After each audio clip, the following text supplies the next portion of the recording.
Автопатот Тетово-Гостивар, но и делницата од Гостивар до Кичево, секако и од Струга до Ќафасан, е во плановите на оваа влада.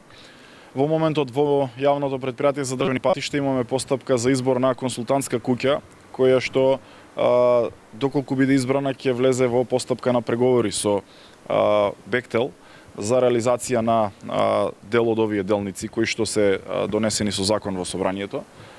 Така што сакам да ги уверам граѓаните дека владата води грижа и секако дека ова е многу значајниот коридор 8 за државата кој што ќе биде реализиран во текот на оваа година, односно ќе почне реализацијата во текот на оваа година, а ќе се врши во наредните години заради тоа што се работи за обемен инфраструктурен зафат.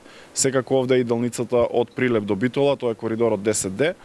И со тоа сакам да уште еднаш потенцирам дека плановите на оваа влада се да изградиме модерна, безбедна патна инфраструктура, најпрво да ги затвориме конечно нашите паневропски коридори и потоа да ги реконструираме и останатите патни правци и делници кои што се за реконструкција во државата.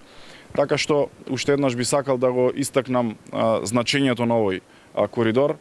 Патниот правец Тетово-Гостивар токму поради тие причини е во плановите за реконструкција и за доизградба и надградба во јавното претпријатие за државни патишта и делницата од Гостивар кон Кичево и делницата Требениште Струга Ќафасан.